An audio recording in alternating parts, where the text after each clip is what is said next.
Let this function be the integral from x to x squared of that. Find the derivative. Okay, this is a little tricky actually because the fundamental theorem of calculus says that the integral from anything to x of f of t dt, if you take the derivative of that integral, the derivative will cancel the integral. That dt is part of the integral. And you can just plug that x in to the function, becomes the inside. Because that's the fundamental theorem of calculus. Derivative integral are opposites, they cancel each other out. You just plug the inside in. Okay. And the bottom doesn't matter at all. But it's got to be, when we say a instead of x, we're saying it's just a number. It can't be x. You can't have any function of x. Problem is this has an x and that has, they both have x. What do you do when they both have x's? Well, you gotta fix that. And we can't have that. So what I'm going to do is I'm going to first rewrite it. I'm going to say, okay, the function f of x, I'm going to just bring in an in between. I'm going to go from like x to 10 of the function plus 10 to x. Now I made up the 10. The 10 could be any number. This should be x squared. Um,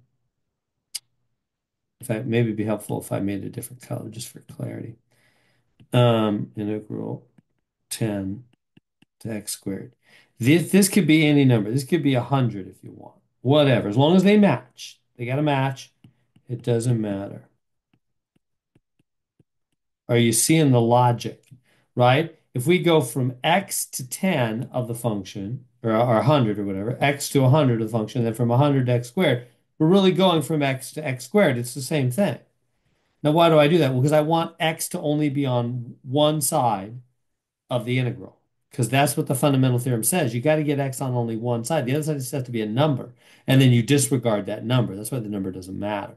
So from x to 100 and then 100 to x squared, that's the same thing as x to x squared, right? So, okay, so that's the same thing as the original. Now, but also the x has to be on the top. So I got to take this first one. Let's do one more little tricky step here and put a negative there to get it to switch the 100 down here and the x up there.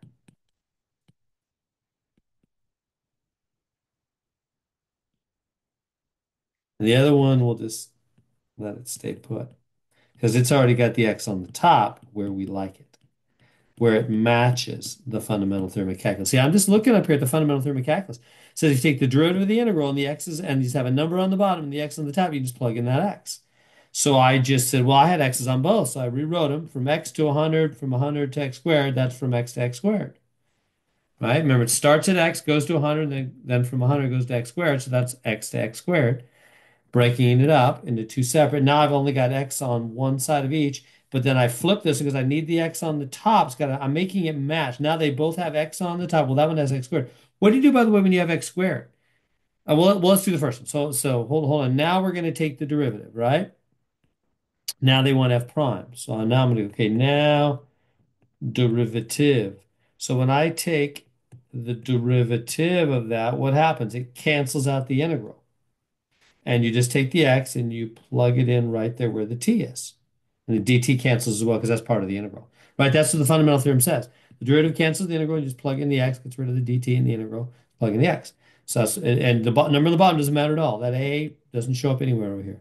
The negative matters though. Don't forget the negative. Negative 4 plus 2 x squared. Right? Just plug in an x there. That's what the fundamental theorem says, is plug in your x. Okay, now plus, but what if that x is like an x squared or something else? Well, you think, well, just do the same thing. If it's x squared, just plug in x squared. Yeah, that's one of the steps, but then because we're doing derivative and the inside is something now other than a simple x, the chain rule gets involved. Remember, whenever you're doing this is a derivative, really. It's a derivative of an integral, so they cancel, but it's still a derivative.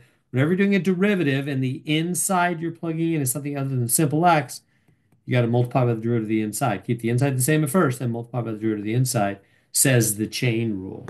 So that means, okay, we're going to take that x, we're going to plug in x squared. So we are going to get 4 plus 2 x squared squared, right? Because plug in an x squared there for t, and it's squared, times 2x. That's the chain rule. Drew to the inside, right? There's right there. Chain rule. So there it is. And you can simplify that if you want. They just left it like this, and then you can just write it like that. You can make that x to the fourth, x squared, x to the fourth if you want. They just wrote it 2, 2, whatever.